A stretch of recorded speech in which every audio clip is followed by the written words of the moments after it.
usaha Bapak ya? Betul. Udah berapa lama ya Pak? Dari tahun 86. Oh, 86 ya? Ya. Oh, cukup lama juga ya Pak ya? Nah Bapak, apa sih inspirasi Bapak sehingga membuka usaha ini? Bang, ini kalau ini dari turunan gitu. Maksudnya dari orang tua, dari kakek nenek dulu kan pertanyaan kayak gini. Jadi kita generasi terusnya gitu. Kok dinamain sendal kelom itu maksudnya kenapa Pak? Itu kan kelom gelis tuh ya, Kelom gelis ya? dari dulu. Itu ciri khasnya kan ada kayu, Kayu. ukiran gitu. Ini Bapak kita lihat keliling-kelilingnya Pak.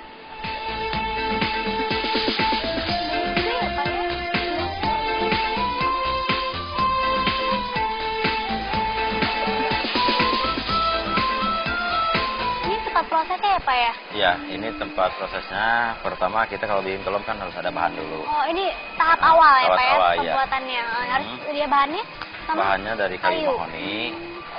Kayu apa kan mahoni? Kayu mahoni ya. Kenapa harus pakai kayu itu sih Pak? Karena kayu mahoni itu bahan yang paling cocok untuk dibikin kelom gelis itu ya. Soalnya kan satu nggak ada porinya, nggak kelihatan. Di finishingnya bagus, juga bisa garingan gitu. Bapak, selain bahannya kayu, bahan apa saja yang dibutuhkan untuk membuat sandal ini? Yang diprioritaskan tetap kayu. Cuman kita banyak dimodifikasi sama EPA juga, spon namanya ya. Spon, ini kalau udah berbentuk kayu seperti ini, selanjutnya prosesnya seperti apa Pak? Habis pola dulu. Apa? Kita bikin pola dulu? Apa yang kita mau, apa yang kita itu kan dipola gitu. Oh, jadi kita lihat nih Pak ya? Boleh.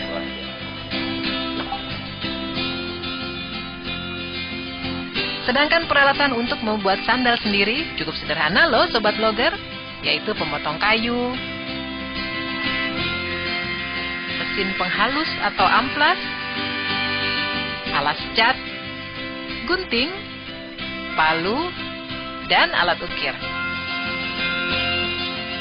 Setelah semua bahan siap, langkah awal yang harus dilakukan adalah membuat pola. Pola sendiri dibuat dengan cara menggambar bentuk sandal pada kayu yang akan dibuat sandal. Pada pembuatan pola, ukuran bentuk harus disesuaikan dengan ukuran kaki, sesuai kebutuhan loh Sobat Blogger. Prosesnya apa Pak? Ya, di sini kita kan tadi awal bahan ya. Sekarang di sini tempatnya kita bikin mode. Mode. Bikin pola. Pola ya Pak ya. Kita tergantung apa yang kita bikin, modelnya model apa. Di sini beberapa model dari sini gitu ya. Pak, untuk modelnya sendiri model apa saja sih Pak?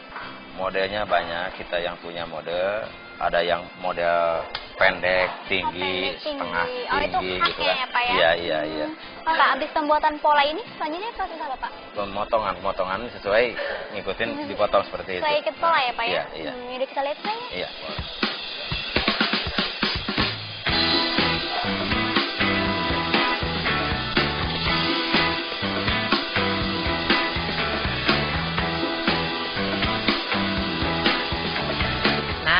Setelah pola terbentuk, kemudian kayu dipotong menggunakan mesin pemotong dengan mengikuti garis pola yang ada di kayu. Pengrajin ini sangat cekatan ya Sobat Blogger.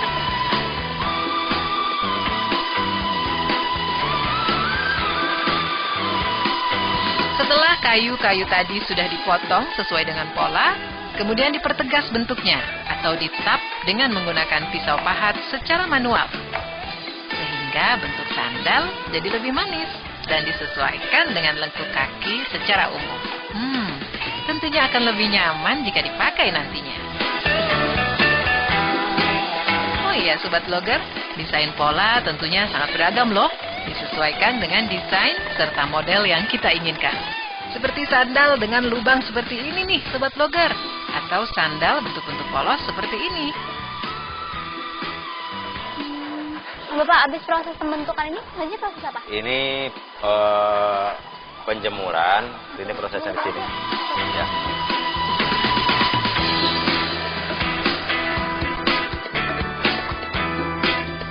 Sobat Blogger, tahap selanjutnya setelah bentuk sandal jadi, dilakukan penjemuran di bawah sinar matahari secara langsung selama 4 hingga 5 hari.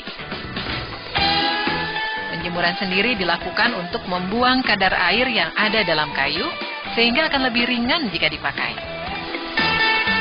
Dan jangan lupa sobat blogger, agar kering merata, sebaiknya posisi sandal selalu dibalik selama proses penjemuran.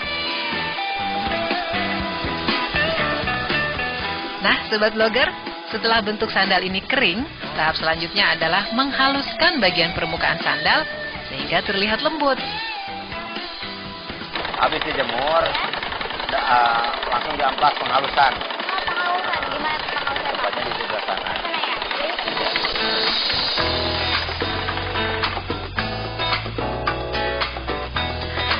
Penghalusan permukaan kayu sendiri dapat dilakukan dengan cara diamplas ataupun menggunakan mesin penghalus permukaan seperti ini. Sobat blogger, menghaluskan sandal sebaiknya dilakukan dengan teliti dan hati-hati. Dan sebaiknya gunakan masker penutup agar debu-debu kayu tidak terhirup secara langsung. Nah, sandal kayu ini sudah halus loh sobat blogger. Dan untuk lebih mempercantik, setelah dihaluskan, sandal sebaiknya diberikan cat dasar menggunakan pernis agar terlihat lebih mengkilat. Lihat, sandal ini sudah dipernis. Beda kan, sobat blogger? Pemberian cat dasar berfungsi juga untuk menutup pori-pori kayu agar kayu tidak mudah lapuk jika terkena air. Ini habis di sini kan tinggal diukir. Tinggal liquid. Tempatnya sebelah sana.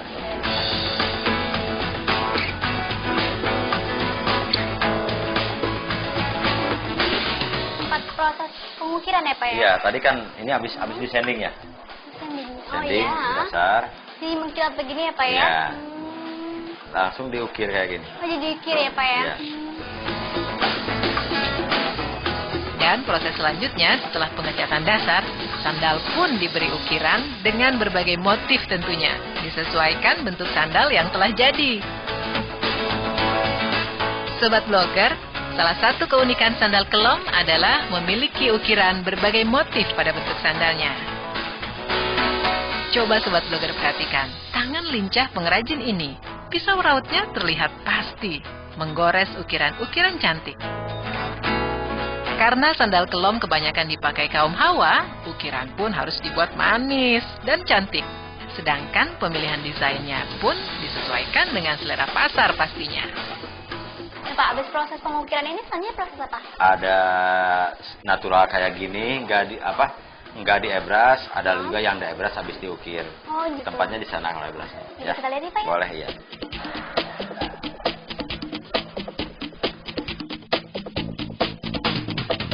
Sobat blogger, selain menggunakan ukiran, pemberian motif pada sandal kelom juga dapat dilakukan dengan cara melukiskan gambar motif pada sandal menggunakan cat yang tahan terhadap air.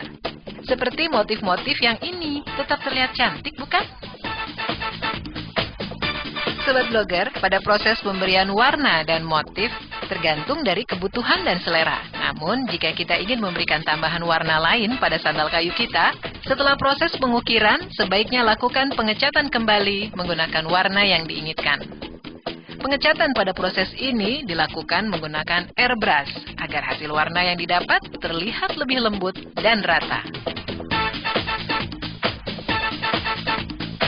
Nah, sobat blogger, inilah proses terakhir dari pembuatan sandal kelom ini, yaitu pemasangan tali dan juga pemasangan cover. Kita lihat yuk.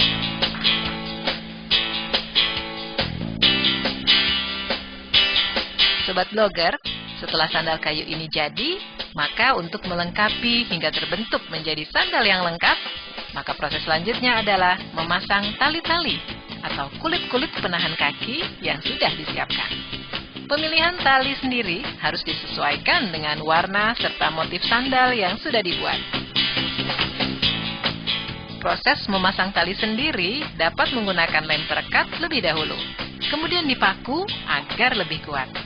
Dan agar sandal lebih kuat serta nyaman pada bagian bawahnya, sebaiknya pasang karet pelapis menggunakan lem, lalu direkatkan. Dan setelah bagian pinggir karet digunting rapi, jadilah sandal kelom yang cantik. Wah, terlihat sangat bagus ya Sobat Blogger. Inilah sandal kelom warisan tradisi dari Tasikmalaya, yang hingga sekarang tetap eksis dan makin berkembang. Sebuah pengalaman berharga saya bisa datang ke tempat ini. Bagaimana Sobat Blogger? Cukup mudah kan cara membuat sandal-sandal kelom ini? Mungkin Sobat Blogger sudah bisa mencobanya di rumah. Kenapa tidak ya Sobat Blogger?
Sobat Blogger, pada proses pembuatan sandal kelom ada hal yang unik.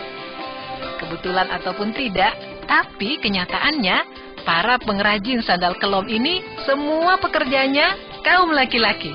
Meskipun sandalnya sendiri untuk kaum Hawa.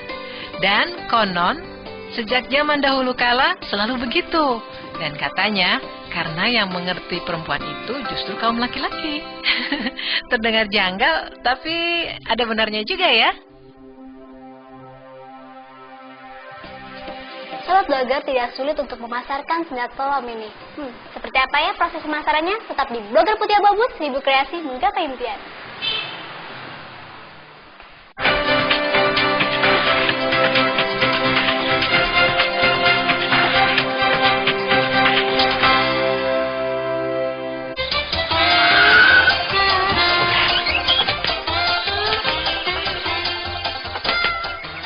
Banyak banget. Wah. Ya. Susah-susah amat.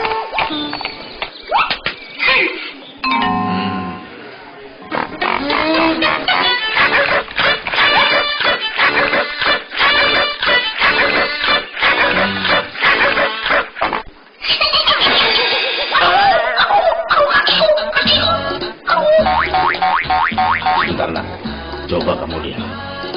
Bebek aja bisa pergi.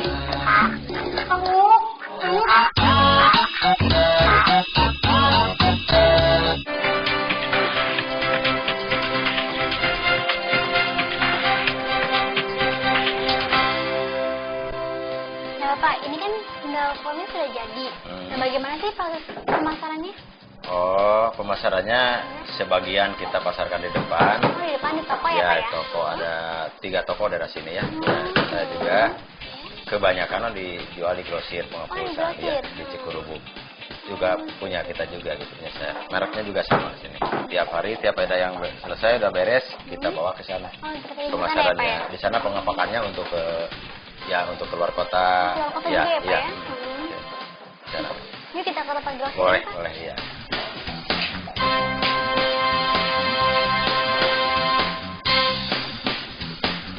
Sobat Blogger, munculnya persaingan dalam dunia bisnis merupakan hal yang tidak dapat dihindari.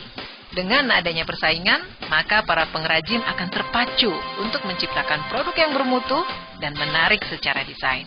Begitu juga dengan mengembangkan usaha sandal kelom.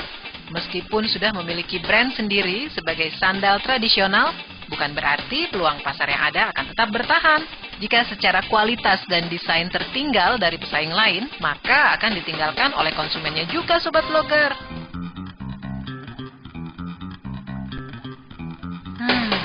Jadi, mempertahankan kualitas memang lebih susah ya Sobat Blogger.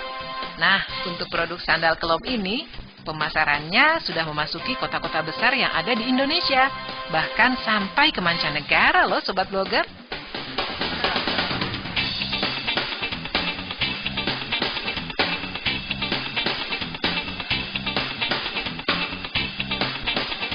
Ini salah satu tempat penjualan eceran. Oh, penjualan Jadi yang di sana tadi ada juga, di sini juga sama. Kios juga ya Pak ya? Di sini jual eceran, tapi kebanyakan saya jual di Grosir. pasar Cikurubuk Grosir, tidak grosir juga di sana gitu. Ya? Jualnya kodian, maksudnya Kodian, meskipun untungnya dikit, cuman kita kan jual barang semua, nomor size-nya juga habis semua. Kalau di sini kan acak Iya, nomor, itu kan nomor ya, Pak ya? kalau kita kan bikin satu seri, size-nya 36 sampai 40. Ya. Kadang laku satu kan 4 yang belum ini. Jadi kita gitu. masalah harga itu pertimbangkan. Para pengrajin menjual sandal-sandal kelom ini pada toko-toko miliknya sendiri atau toko orang lain dengan sistem berbagi keuntungan. Mereka memasang contoh-contoh sandal kelomnya di display-display yang sudah disiapkan agar para pengunjung tertarik untuk membelinya. Ada juga yang menjual ke grosir-grosir sandal untuk dijual lagi. Untuk yang cara ini, pengrajin hanya mengambil keuntungan yang kecil, namun dalam jumlah banyak, hingga mampu menutupi total dana produksinya dan keuntungan untuk terus bisa menjalankan usaha kerajinannya. Sandal-sandal kelom ini dibuat dengan modal yang cukup ringan. Karena dibuat dalam partai besar, maka total modalnya pun terasa besar. Penjualan sandal kelom ini berkisar antara Rp20.000 sampai dengan Rp200.000 jika sandal kelom ini dijual di toko-toko.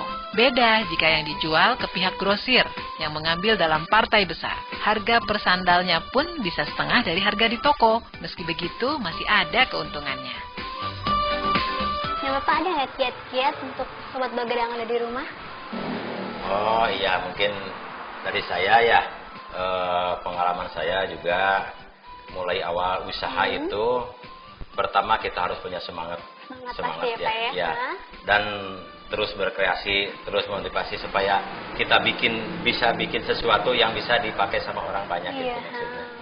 Ya, sampai gitu saya alhamdulillah juga berkat mungkin kerja keras saya bisa menciptakan seperti lapangan kerja juga untuk orang lain gitu. Ya alhamdulillah gitu.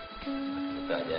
Ya, Bapak terima kasih banyak ya Pak Ya, ya, sama-sama, hari ini ya, sudah menemani saya dan Ya. memberikan informasi yang bermanfaat bagi saya dan sobat blogger yang ada di rumah. Terima kasih Bapak ya. Ya, sama-sama. Sobat blogger, menjalankan usaha kerajinan apapun, seperti usaha kerajinan sandal kelom ini, memang dibutuhkan semangat yang tinggi untuk terus belajar dan mau mengembangkan diri agar mampu melihat peluang-peluang pasar yang ada di depan mata.